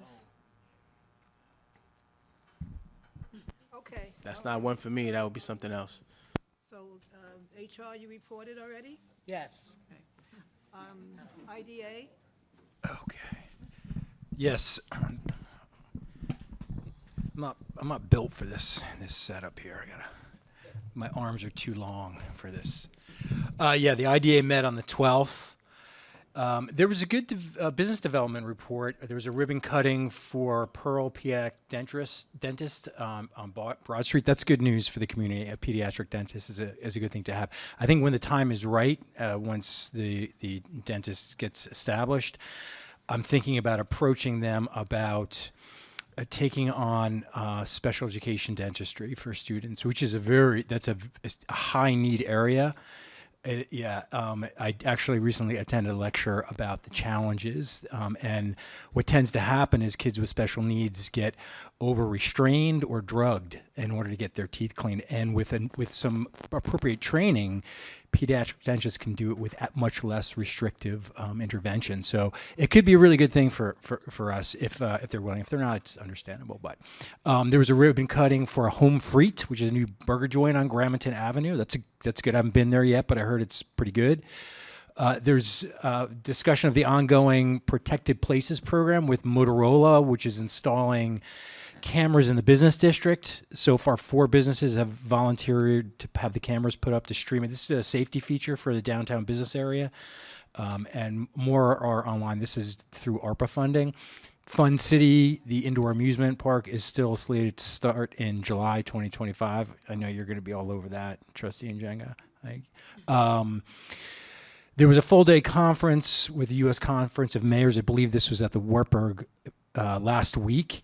There was CEO of DASNY was there. That's big. DASNY is Dormitory Authority of the State of New York. They do a lot of construction financing in the state. This was to discuss what's called P3, the Private-Public Partnership Program, and it was hosted in collaboration with the Association for the Improvement of American Infrastructure, AIAI. It sounded like it was a good thing. People are interested in development, and Mount Vernon, go figure. Urbanomics, this is the contract that I've talked about in the past, was signed. This, I think, could be good. The scope of work includes some repeat work of the demographic study that was done by BOCES in 2023 about changing enrollment here. They'll redo some of that work and they'll expand on it. They're also going to create what's called a child mitigation tool, which will be basically a method of predicting the impact of new developments on the school with more accuracy. I'll be involved with that, hopefully, as this company, Urbanomics, starts collecting data. I'll be in a position to make sure that it's a valid tool and that it serves our interests.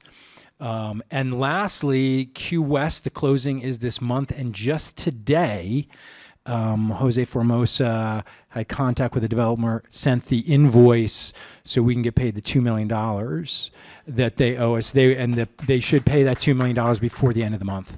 That's it. Thank you. Thank you. So insurance, we don't have a report on insurance. Policy committee met. We should have first reading of a policy maybe next week in a special meeting. Safety and security, Trustee Njenga? No. Nothing. And special education? Mr. McDonough, you have anything for special education? And finally, technology, Trustee Maribel? Yes. Just to give you a follow-up, we are still currently waiting for the instructional purchase agreement for the students for CBT testing. We are almost at the final stages, and I will have to say that I have come to appreciate in-house counsel, because in-house counsel has worked with BOCES and has also worked with our director of technology in order to not continue to rubber stamp these contracts that we are receiving, and to ensure that our needs are met and that our students' rights have been evaluated before we sign off on these contracts. So I appreciate that. I also would like to say thank you to Dr. Doggett and to Mr. Ramirez for ensuring that all of the things that we needed to do in order to get ready for CBT testing and moving forward in September, that we're moving forward with that. There was a question last board meeting regarding requests for videography equipment. Just as a follow-up, that item actually falls under facilities budget line, and I believe there's a budget line for about $10,000 for that equipment. That ends my report. Thank you, Trustee Malva. That concludes committee reports. Follow up on old business. There was no any old business to follow up on, so we'll go right on to the resolutions. 8.1.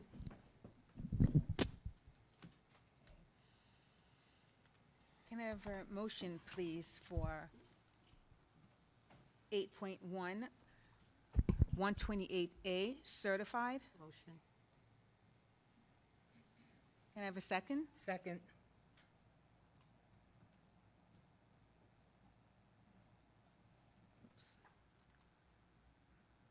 Questions, concerns, discussions? All in favor? Oppose? Abstain.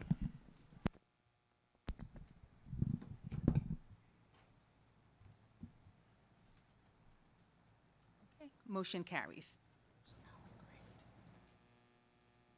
Can I have a motion for 8.2, Human Resources 128B, classified? Motion. Questions, concerns, discussions? All in favor? Aye. Oppose? Abstain? Abstain.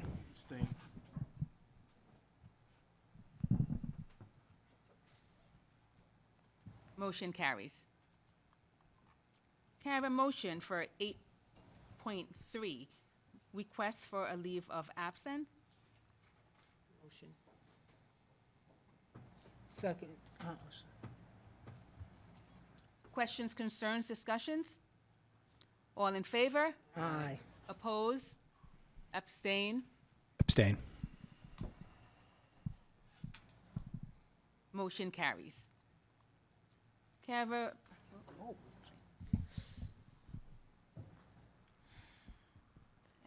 can I have a motion for 8.4, leave replacement appointment? Clerk James, I did request that this resolution be pulled. There has to be a vote on that?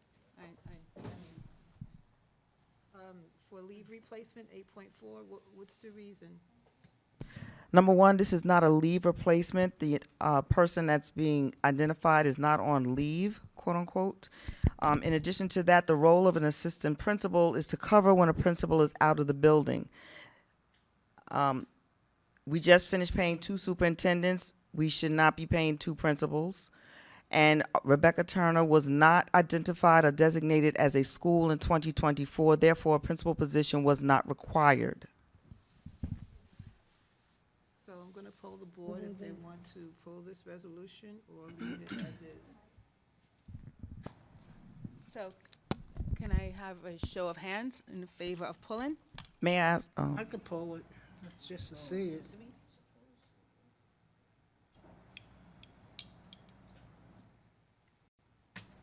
Oh, you have your hand up? 5, 6.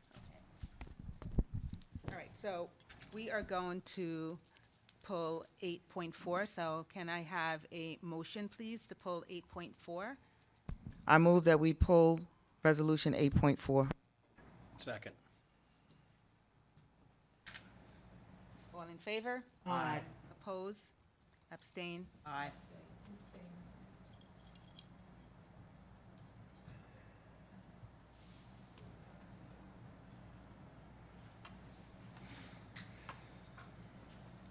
So we have trustee Kerwin, abstain. Saunders?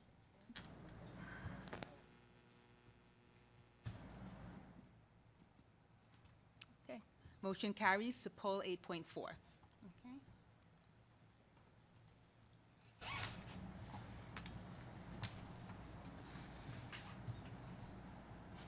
Can I have a motion, please, for 9.1, approval of pupil personnel services memorandum number 22 dated June 17, 2025.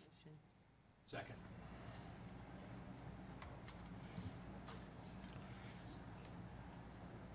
Questions, concerns, discussions?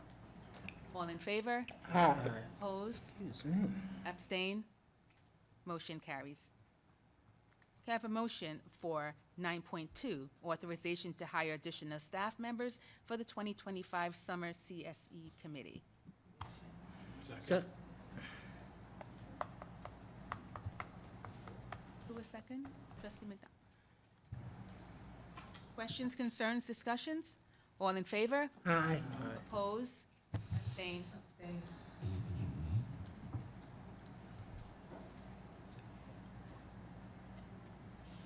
Motion carries.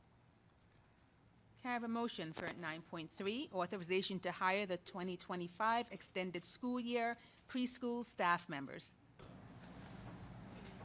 Can I have a motion? Motion.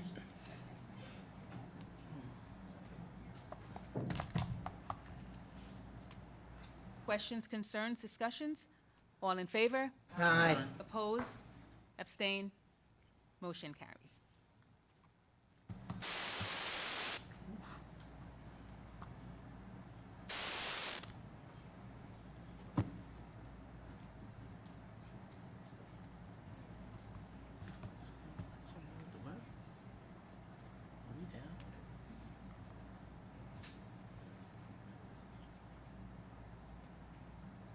I have a motion for 9.4, authorization to hire the 2025 extended school year school-age staff members.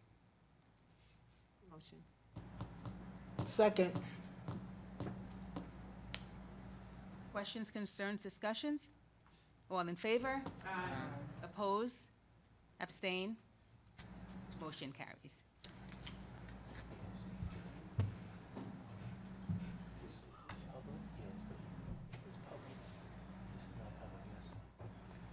I can't see.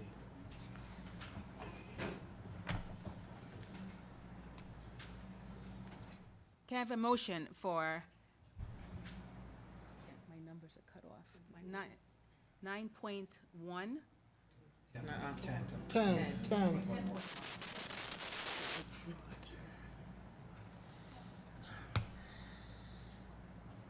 Approval of the extension of uniform bid contract number 23-24-05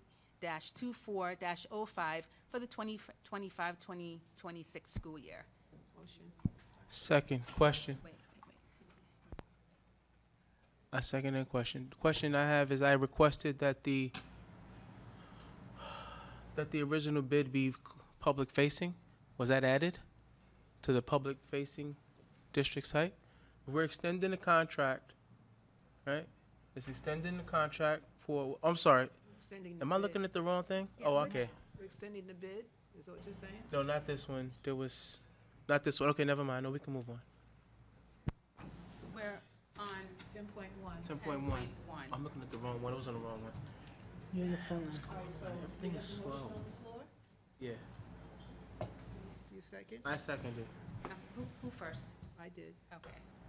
Why is everything moving so slow? All in favor? Oppose? Abstain? Motion carries. Can I have a motion for 10.2? Just one moment, the system is slow. Okay, 10.2. Authorization to award Delta Electric bid number 2024-25-05 for the 2025-2026 school year. Can I have a motion? Motion. Second.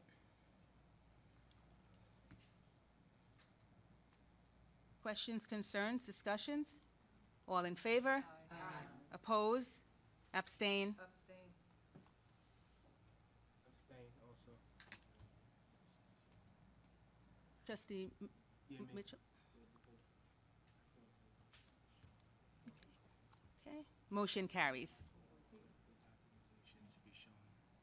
Can I have a motion for 10.3, authorization to award Crown ACHP bid number 2024-25-06 for the 2025-2026 school year. A question, yeah, so back to what I said earlier, I had requested earlier that resolutions 10-2, 10-3, 10-4, 10-5, and 6 have the RFP or what? The RFP or bid documentation inclusive of any dollars on the public-facing site. The people should see how their tax dollars are being spent. From what I'm seeing, it's still not there.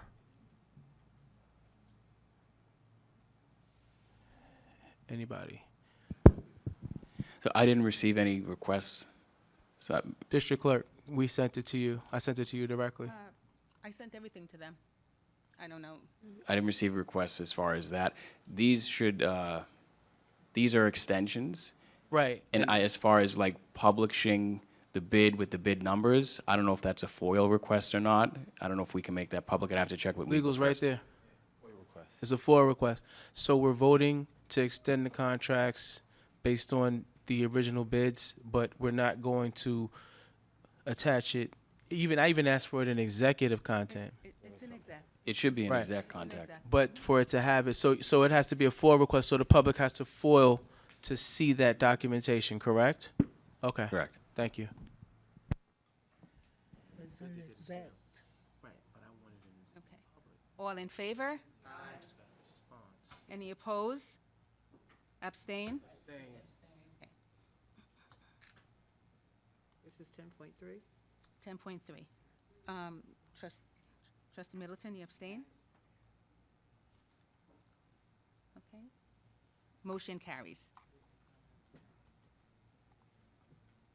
Can I have a motion for 10.4, authorization to award extension RFP number 24-05-01 to KG&D Architects for the 2025-2026 school year? Motion.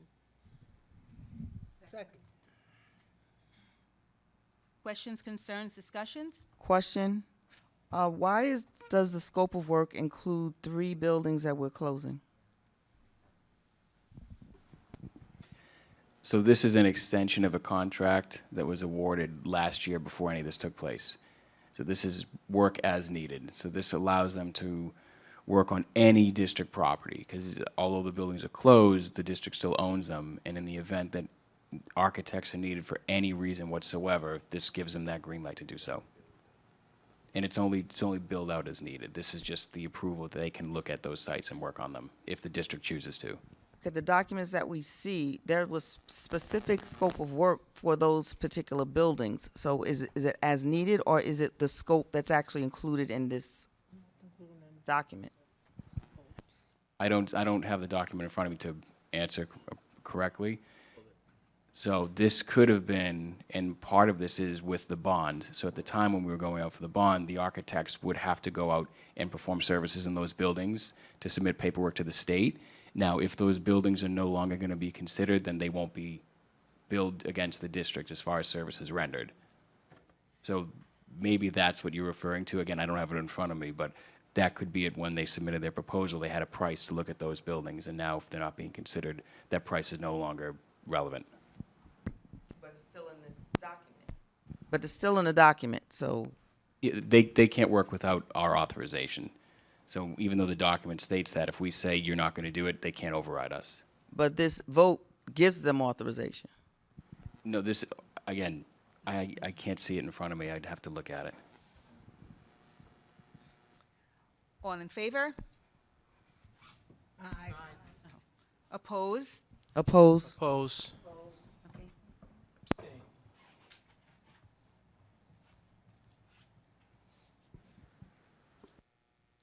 Does it, even though it's for that school, Motion carries.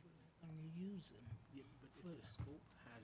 Can I have a motion for 10.5, but they're not gonna be authorization to award bid number 2024-02 to Waste Management Services Suburban Cardin for the 2024-2026 school year? Can I have a motion, please?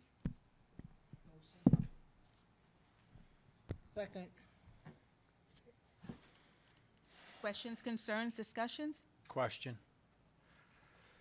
So similar to the last one, this has specific carding for the 3 buildings that are closed. Is this at a reduced schedule than it would have been in prior years? Because that's what I'm trying to figure out. I'm looking at the schedule for other buildings to see if this would reflect a reduction in services, but I can't see that. Does it or no? It does. These awards are not actually awards. They should be termed as extensions, and we can make a correction to that.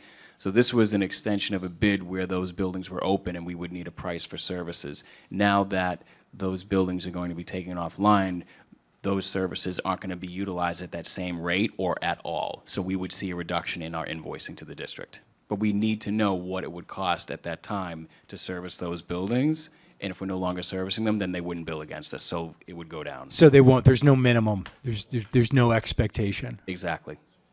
And it can be done as needed. So, for example, there could be cause to remove trash from those buildings. We'll still have the Absolutely. availability. Okay. Yes, and we know what the cost will be for the district, so it protects us from price gouging. Gotcha. Okay. Thank you. All in favor? Aye. Oppose? Abstain? Abstain.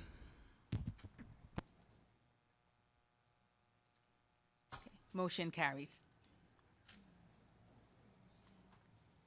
Can I have a motion for 10.6, approval of food service management contract with Sudoku? Motion. Can I have a second? Second in question. Questions, concerns? Do we not see the contract here either, executive content? Hold on a second, let me try it again, hold on.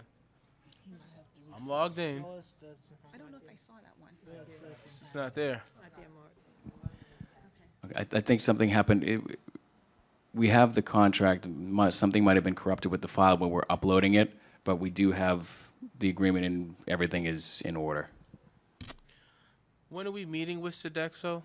And will the board be able to meet with Sodexo? Sure. Well, I'm sorry, let me speak for me. When can I meet with Sodexo? Yes, all right, I'm good with that, I'm on it. When will I get a chance to meet with Sodexo? So as soon as we vote them in, now we can start the process. And when do you expect that? What's the timeline? We're talking weeks? No, we can probably meet. I mean, we have a representative here. We can have a conversation afterwards and set up a meeting, if not this week, next week. I like it. Thank you. I won't be on that. All in favor? Aye. Oppose? Abstain? Okay, good. No. Can I ask one question? Can the contract be uploaded to the resolution after? Yes. Once we resolve the, okay? Okay, thank you. All in favor? Oppose?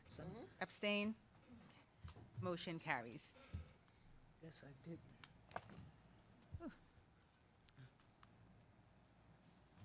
System is slow. Can I have a motion for 11.1, authorization for the approval of external auditors 2023-2024 corrective action plan? Okay, wait, don't do anything yet.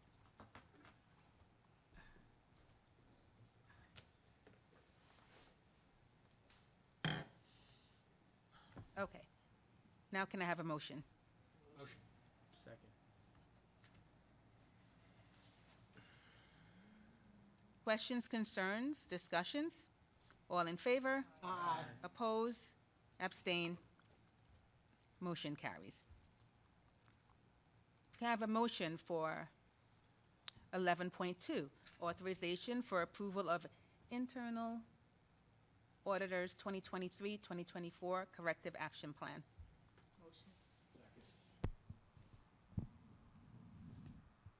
Questions, concerns, discussions? All in favor? Question, just a question. I know that Jose's not here, but are we addressing unresolved issues in the corrective action plan? Is that what this is? Yes. Thank you. All in favor? Aye. Oppose? Abstain? Motion carries.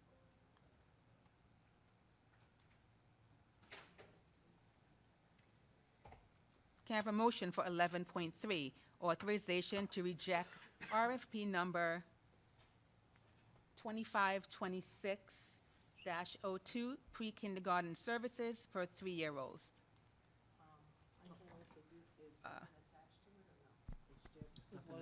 It's rejecting an RFP.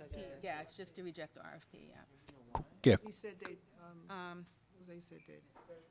Can we have a little context? What, I don't even know what this bid was for. Jose told me, but I'm not going to speak. Wait, what were the services? No, it says to reject. I know, but I don't even know what the RFP was. To reject RFP for pre-kindergarten service or 3-year-olds. What services were being offered that we're rejecting?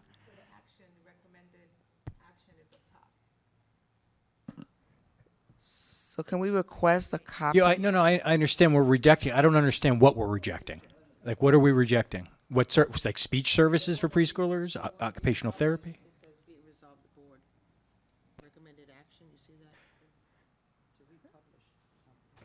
Why are we rejecting it? I guess my question is, I'm trying. why are we rejecting Like- it? But what services? In what I don't- area? What educational services, food services, air conditioning service? What services? Facilities? Yeah, that's vague. Yeah, without seeing the actual RFP, I don't even remember when the RFP went out. Does anyone?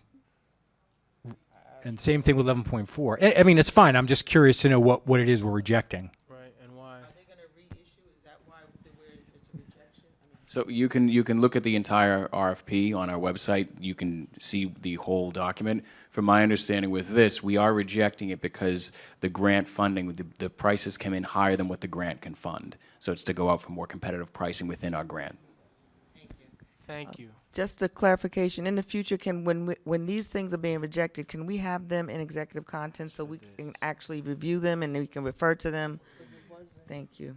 So, yeah, if it's on the website, why isn't it Should be, in the resolution? should be simple for years. Is that normal? Wrong, Okay, it could be normal so- as it wants. Never mind. Never mind. All right. So I don't think we got to a motion for that. So, okay, a motion to reject, yes, can I have a motion, please? Motion. Okay, questions, concerns? We already did that. Discussions? All in favor? Aye. Any opposed? Abstain? Okay.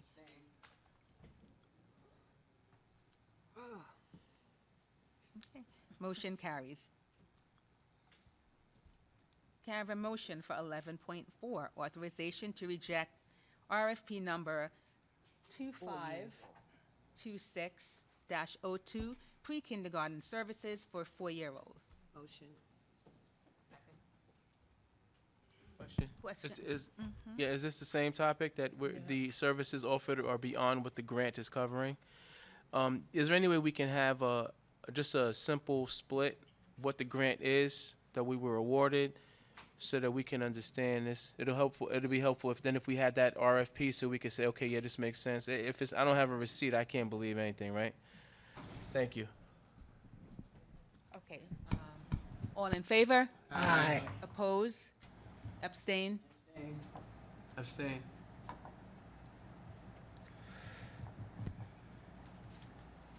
Motion carries. Okay. Can I have a motion for 12.1, approval of contract agreement between Lisa Arturi and the Mount Vernon City School District? Second.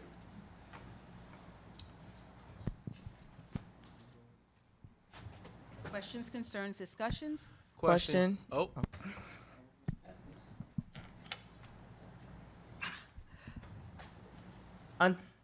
I thought we discussed that we were not doing any of these contracts without, until we resolve these other contracts that need to be resolved. So should we pull them? please. What do we discuss about these contracts? No, it's about all contracts we have said. These people have a year's contract, whatever. These are expiring contracts? This is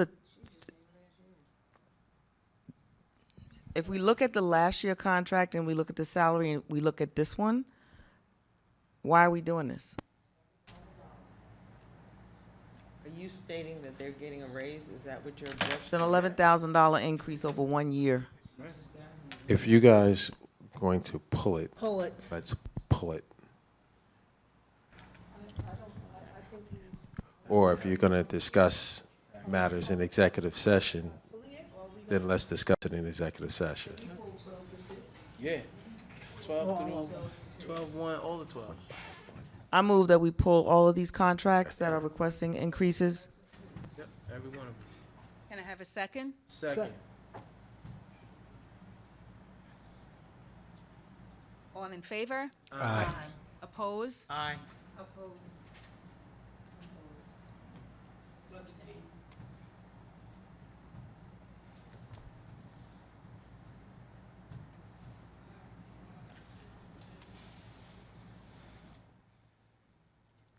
Saunders, you oppose? Kelly, oppose? Yes. Kerwin, oppose? I just want to discuss it in exec first. The request was to pull. Yep. And that request has failed, right? No, So what were you? I was, yes. The request, you can, Okay, yeah, to yep. pull. Motion carries. Goes. Motion carries that it I goes. thought it failed. All right, so we are pulling, okay, 12.1 to 12.6 resolution, okay?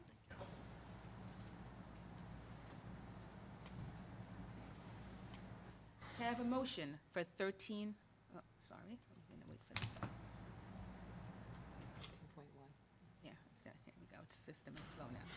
Can I have a motion for 13.1, authorization to accept appeal options? Motion.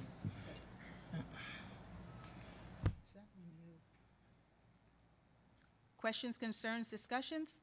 All in favor? Aye. Oppose? Abstain? Motion carries.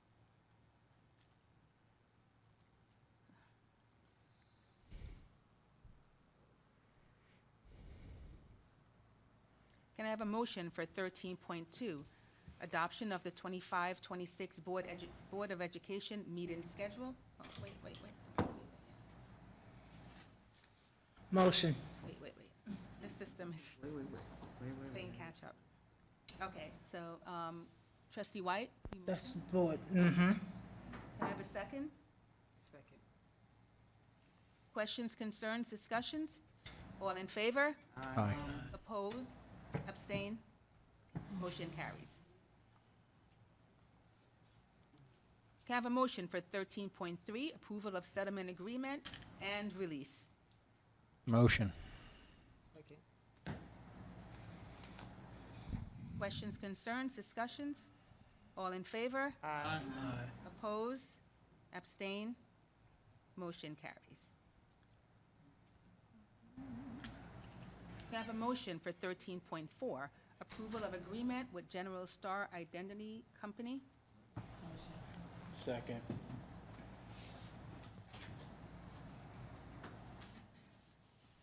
Questions, concerns, discussions? All in favor? Aye. Any opposed? Abstain? Motion carries. I have a motion to enter into executive session for the purpose of discussing pending litigation, the financial history of a particular person or corporation, or matters leading to their appointment, employment, demotion, discipline, suspension, dismissal, or removal of a particular person or corporation, and to receive legal advice on a pending matter. Can I have a motion, please? Second. All in favor? Aye. Any opposed? Abstain? Motion carries. We're in executive session. Are we returning to the public? Depends on, yeah. But I can't answer. All right, well, this is, yeah.